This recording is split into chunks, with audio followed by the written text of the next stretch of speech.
Assalamualaikum warahmatullahi wabarakatuh. Selamat malam. Perkenalkan saya Asfi Masuro, nomor NPM 1906200221. Saya akan mempresentasikan audit sektor publik dengan bab regulasi audit sektor publik. Pada awal-awal pendahuluan, pemerintah melakukan penyelenggaraan kegiatan pada instansi mulai dari perencanaan, pelaksanaan, pengawasan, sampai dengan pertanggungjawaban harus dilaksanakan secara tertib, terkendali, serta efisien dan efektif. Pemerintah Indonesia mengadopsi SPI yang dikembangkan oleh COSO, dilatar belakangi oleh tuntutan Undang-Undang Keuangan Negara yang membebankan seluruh tingkatan pimpinan menyelenggarakan kegiatan pengendalian intern. Untuk mewujudkan suatu sistem yang memadai, disesuaikan dengan rencana, maka disusunlah sistem yang dikenal dengan Sistem Pengendalian Intern Pemerintah atau SPIP.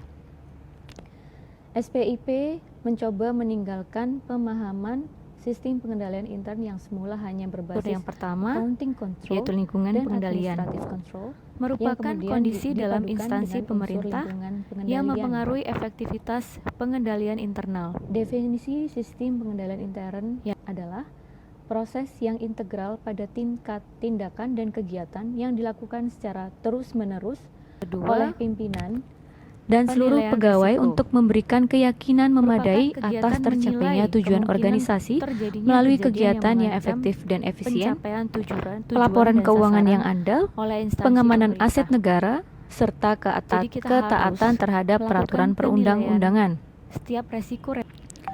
Unsur SPIP di Indonesia meliputi lingkungan pengendalian, penilaian resiko, kegiatan pengendalian, informasi dan komunikasi, serta pemantauan. Unsur yang pertama, yaitu lingkungan pengendalian, merupakan kondisi dalam instansi pemerintah yang mempengaruhi efektivitas pengendalian internal. Yang dapat digunakan untuk mengambil keputusan. Yang kedua, dalam rangka penyelenggaraan penilaian resiko, tugas dan fungsi, merupakan kegiatan menilai kemungkinan terjadinya kejadian yang mengancam pencapaian tujuan dan sasaran oleh instansi pemerintah.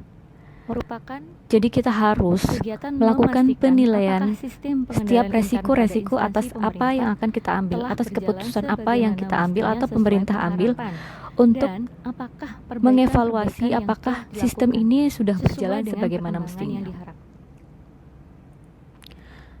Kegiatan pengendalian adalah tindakan yang diperlukan untuk mengatasi resiko serta penetapan dan pelaksanaan kebijakan dan prosedur untuk memastikan bahwa tindakan mengatasi resiko telah dilaksanakan secara efektif. Jadi setelah kita menilai penilaian resiko itu tadi, kita harus menetapkan pengendali-pengendali apa saja yang harus kita tetapkan untuk memastikan bahwa risiko-risiko yang ada telah diantisipasi atau telah diatasi secara efektif. Informasi dan komunikasi.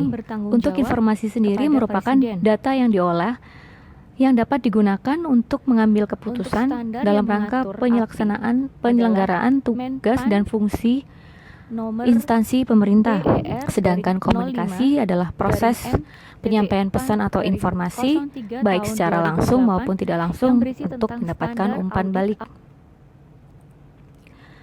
Pemantauan merupakan keuangan negara, kegiatan memastikan apakah sistem pengendalian intern pada instansi pemerintah telah berjalan sebagaimana mestinya sesuai pengharapan, dan apakah perbaikan-perbaikan yang telah dilakukan sesuai dengan perkembangan yang diharapkan. Untuk dasar penugasan BPK sendiri, untuk tujuan sistem pengendalian intern pemerintah, yaitu efektivitas dan efisiensi pencapaian tujuan penyelenggaraan pemerintahan negara, terciptanya keandalan laporan keuangan, pengamanan aset negara, ketaatan terhadap peraturan perundang-undangan, yang diperiksa yaitu hak negara untuk memungut pajak, mengeluarkan, kemudian untuk Sistem pengendalian pemerintah sendiri telah diatur pada Peraturan Pemerintah Nomor 60 Tahun 2008 dengan menetapkan BPKP sebagai aparat pengawasan intern pemerintah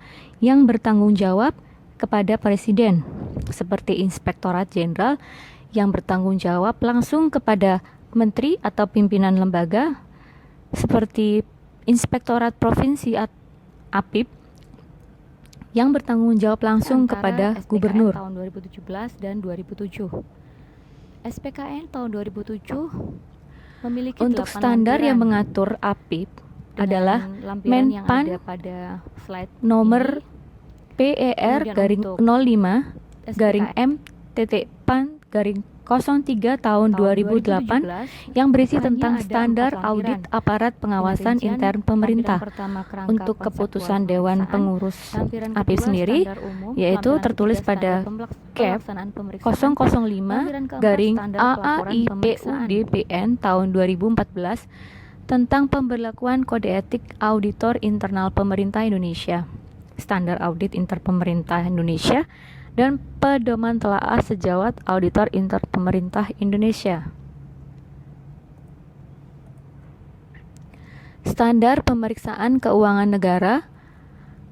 Keuangan negara berperan penting Keuangan dalam negara mewujudkan ini mengatur tujuan hal-hal yang bernegara belum diatur seperti oleh SPAP, melindungi yang segenap merupakan bangsa standar Indonesia dan audit seluruh bagi tumpah darah perusahaan. Indonesia, Aturan-aturan memajukan keamanan kesejahteraan tersebut umum, diperlukan mengingat mencerdaskan karakteristik kehidupan organisasi bangsa, pemerintahan yang ikut berbeda serta dengan melaksanakan organisasi ketertiban lainnya. dunia SPKN memuat yang persyaratan berdasar profesional keadilan, yang harus diperiksa, perdamaian yang harus abadi, dipenuhi. dan keadilan sosial. Demikian presentasi dari saya. Suatu lembaga Apabila ada yang pemeriksa untuk mendukung mari kita lakukan penyelenggaraan diskusi lebih keberhasilan lanjut. penyelenggaraan Terima yang kasih atas bebas mandiri perhatiannya. harus dibentuk Wassalamualaikum oleh warahmatullahi suatu lembaga negara, wabarakatuh. yaitu BPK atau Badan Pemeriksa Keuangan, merupakan lembaga negara